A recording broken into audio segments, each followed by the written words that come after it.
At the sound, Henry Ritchie's hand jerked. Most of the martini sloshed out over his robe. He jumped up, swabbing furiously at the spots. God damn it. Hank, his wife slammed her book together. Well, what do you expect? That confounded buzzer is a perfectly natural, normal buzzer. You're just terribly upset, dear. No, Mr. Ritchie said. I am not just terribly upset, dear. For 7 years I've been listening to that banshee's wail every time somebody wants in. Well, I'm through. Either it goes... All right, Mrs. Ritchie said. You don't have to make a production out of it. Well? Well, what? Mr. Ritchie sighed ponderously, glared at his wife, set what was left of the martini down on the table, and went to the door. He slipped the chain. Be this the master of Arthur House? Mr. Ritchie opened the door. Max, what the devil you doing up at this hour? A large man, well-built, in his 40s, walked in, smiling. I could ask you the same question, he said, flinging his hat and scarf in the direction of a chair, but I'm far too thoughtful. They went back into the living room. Mrs. Ritchie looked up, frowned. Oh, swell, she said. Dandy. All we need now is a bridge 4. Ruth's just terribly upset, Mr. Ritchie said. Well, the large man said, it's nice to see unanimity in this house, for once anyway. Hi, Ruth. He walked over to the bar and found the martini mix and drained the jar's contents into a glass. Then he drained the glass. Hey, take it easy. Max Kaplan turned to face his hosts. He looked quite a bit older than usual. The grin wasn't boyish now. Dear folksies, he said, when I die, I don't want to see any full bottles around. Oh, ha. That's just so very deliriously funny, Mrs. Ritchie said. She was massaging her temples. Well, I'm glad to see her ladyship amused. Kaplan followed Mr. Ritchie's gaze. Hickory-dickory-dock, the mice looked at the clock. Oh, shut up. Oops, sorry. The big man mixed up a new batch silently, then refilled the 3 glasses. He sat down. The clock's tick, a deep, sharp bass sound, got louder and louder in the room. Kaplan rested his head on the couch arm. Less than an hour, he said. Not even an hour. I knew it, Mrs. Ritchie stood up. I knew it the minute you walked in. We're not nervous enough. Oh, no. We've got to listen to the great city editor and his news behind the news. Very well. Kaplan rose shakily. He was drunk. It showed now. If I'm not welcome here, then I shall go elsewhere to breathe my last. Never mind, Mrs. Ritchie said. Sit down. I've had a stomach full of this wake. If you two insist on sitting up until X hour like a couple of ghouls, well, that's your business. I'm going to bed, and to sleep. What a woman, Kaplan muttered, polishing off the martini. Nerves of chilled steel. Mrs. Ritchie looked at her husband for a moment, then she said, Good night, dear, and started for the door. See you in the morning, Mr. Ritchie said. Get a good sleep. Then Max Kaplan giggled. Yeah, a real good sleep. Mrs. Ritchie left the room. The big man fumbled for a cigarette. He glanced at the clock. Hank, for Christ's sake. Henry Ritchie sighed and slumped in the chair. I tried, Max. Did you? Did you try? I mean everything? With everything. Might as well face it, the boy's going to burn. Right on schedule. Kaplan opened his mouth. Forget it. The governor isn't about to issue a commutation. With the public's blood up the way it is. He knows what it would mean to his vote. We were stupid to even try. Lousy vultures. Ritchie shrugged. They're hungry, Max. You forget. There hasn't been an execution in this state for over 2 years. They're hungry. So a poor dumb kid's got to fry alive in order for them to get their kicks. Wait a second now. Don't get carried away. This same poor dumb kid is the boy who killed George Sanderson in cold blood and then raped his wife. Not too very long ago. If I recall, your word for him then was brutal murderer. That was the paper. This is you and me. Well, get that accusatory look off your face. Murder and rape, those are stiff raps to beat, pal. You did it with Beatty.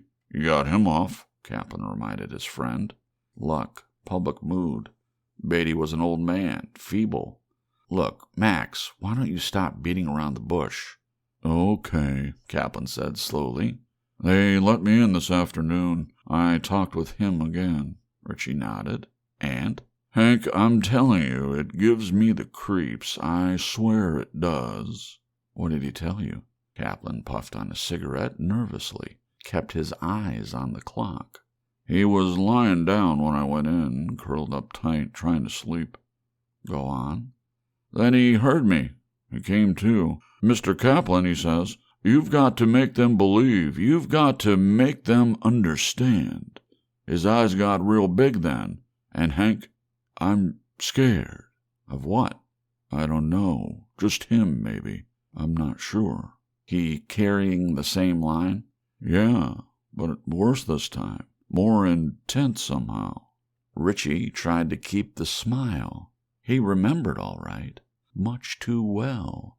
The whole story was crazy. Normally enough to get the kid off with a life sentence in the criminally insane ward. But it was a little too crazy. So the psychiatrist wouldn't buy.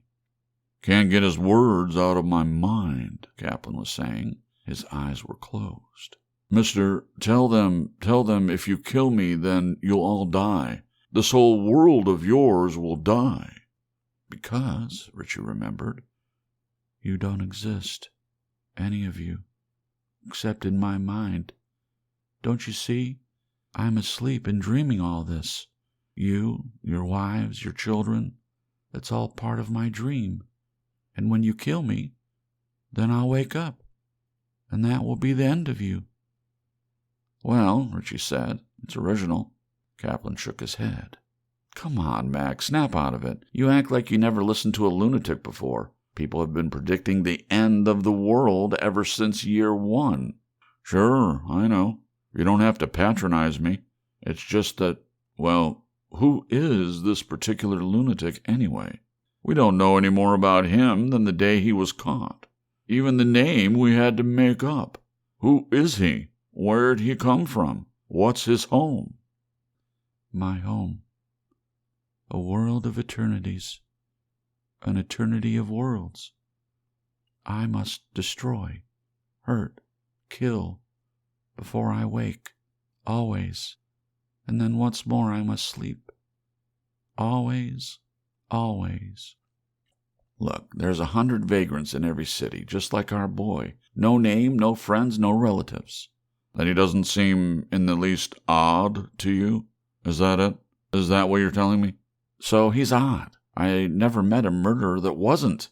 Richie recalled the lean, hairless face, the expressionless eyes, the slender, youthful body that moved in strange, hesitant jerks, the halting voice. The clock bonged the quarter hour, 15 to 12. Max Kaplan wiped the perspiration from his forehead. And besides, Richie said, somewhat too loudly, it's plain ridiculous. He says what? We're a dream he's having, right? Okay, then, what about our parents and their parents? Everybody who never heard of the kid? First thing I thought of, and you know his answer. Richie snorted. Well, think it over, for God's sake. He says every dream is a complete unit in itself. Haven't you ever had a nightmare about people you've never seen before? Yes, I suppose so, but all right. Even though they were projections of your subconscious, or whatever the hell it's called, they were complete, weren't they? Going somewhere, doing something, all on their own. Richie was silent. Where were they going? What were they doing? See? The kid says every dream, even ours, builds its own whole world, complete, with a past, and as long as you stay asleep, a future. Nonsense. What about us, when we sleep and dream? Or is the period when we're unconscious the time he's up and around? And keep in mind that everybody doesn't sleep at the same time. You're missing the point, Hank. I said it was complete, didn't I? And isn't sleeping part of the pattern? Have another drink, Max, you're slipping. What will you wake up to? My home? You would not understand. Then what? Then I sleep again and dream another world. Why did you kill George Sanderson? It is my eternal destiny to kill and suffer punishment. Why? Why? In my world, I committed a crime. It is the punishment of my world, this destiny. Then try this on for size, Richie said. That kid's frozen stiff with fear. Since he's going to have to wake up no matter what, then why not sit back and enjoy it? Kaplan's eyes widened. Hank, how soundly do you sleep? What's that got to do with it? I mean, do you ever dream? Of course. Ever get a hold of any particularly vivid ones? Falling downstairs, like being tortured, anything like that? Richie pulled at his drink. Sure you have. Kaplan gazed steadily at the clock. Almost midnight.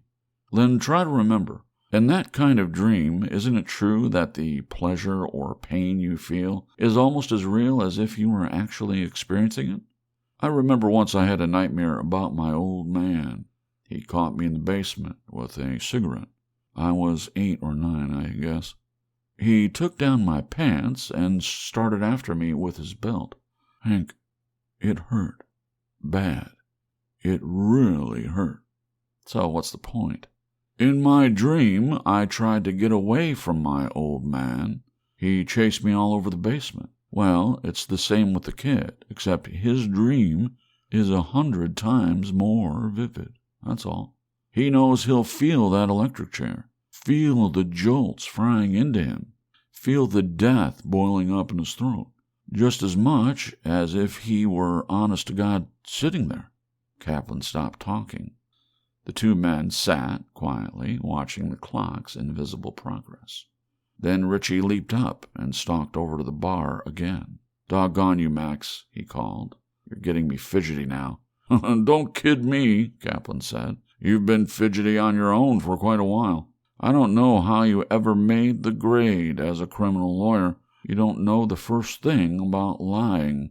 Richie didn't answer. He poured the drink slowly. Look at you and Ruth, screaming at each other. And then there was the other tip-off. The way you defended the kid, brilliantly, masterfully.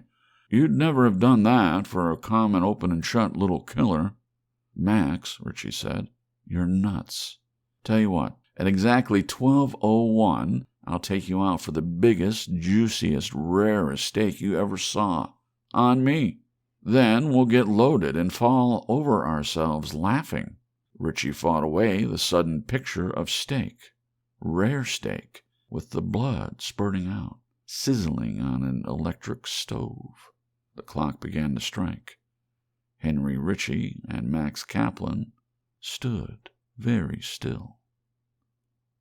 He uncoiled. The dry pop of hardened joints jabbed wakefulness into him until finally the 20-foot-long shell lay straight upon the steaming rocks. He opened his eyes, all of them, one by one. Across the bubbling pools far away, past the white stone geysers, he could see them coming, many of them, swiftly, giant slithering things with many arms and many legs. He tried to move, but rock grew over him, and he could not move.